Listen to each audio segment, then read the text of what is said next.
تا نه دا خلک ګیلې ولې یو منټ جي تا نه دا خلک ګیلې ولې کوي تا ته پته تاسو سره یو نسبت دی ماشا دا پټکی نه دی دا السلام علیکم جناب پیر صاحب را سره ولاړ دی او ضمیر خان ضمیر صاحب چې کوم ابتدا وکړه هغې کې را سره شامل شو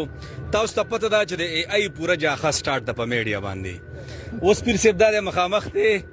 نو پیر صاحب الله حاضر ناظر ګڼي او وایي چې بھائی دا اے آی دا کو اے آی نه پیر صاحب تاسو ته پته نن سبا چې څه مسله وشي وایي دا اے آی دا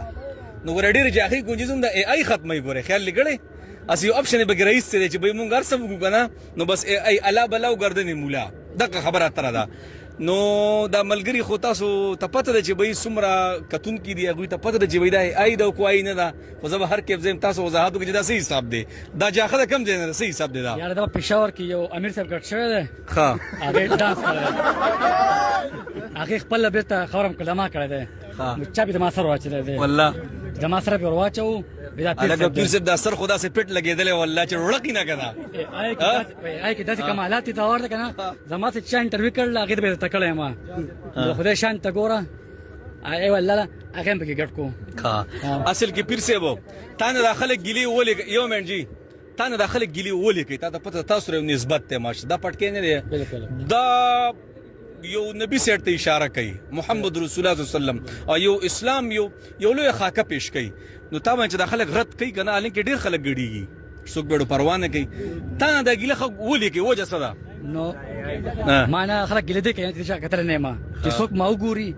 نو بیا محبت جوړ شته وردا کم کسان ما ویني چانه هم کته تا وردا خو د سوي دا ای آی دا بیخي ای آی دا 100% چې ای آی دا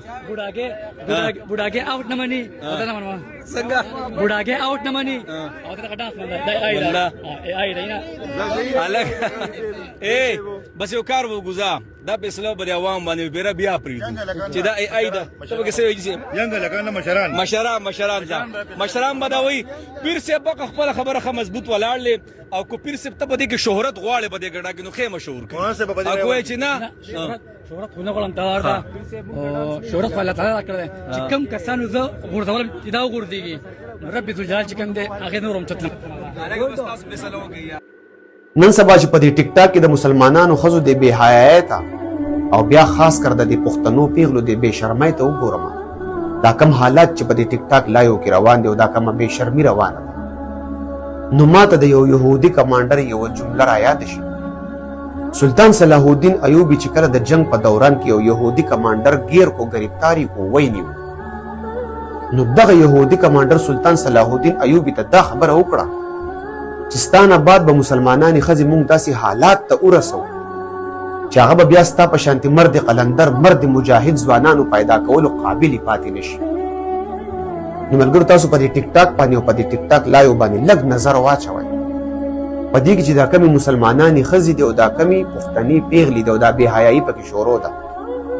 آیا دا خزي دا د مسلمانانو دا خزي او دا د پښتنو دا پیغلي د دې قابل پاتې شوی دي چې دا به د سلطان صلاح الدین ایوبی په شان ځوانان پیدا کړي زما د خوږ نبی حضرت محمد صلی الله علیه و آله وسلم دا فرمان دی چې دیوس په جنت ته نه داخليږي دیوس مطلب دوس اوس دوسان کم دي کم سړی چې د خپل خزي په ناسته پاسته باندې داغي په لباس باندې پروا نه ساتي وایي چې دا د خزو ازادي ده کم سړی چې په دې خبره پروا نه ساتي چې داغه خزه د نیمه شپو پورې د پردو سړو سره لایو ناستي د پردو سړو سره چکري لګي نو دا دوسان دي دا خنزیران دي او دا د الله پاک ډیر زیات بدی شي نو زما د خوږ نبی حضرت محمد صلی الله علیه و آله وسلم دا فرمان دی چې دیوس مطلب دوسان به چرته هم جنت ته نه داخلي الله پاک ته په موږ باندې خپل رحم وکړي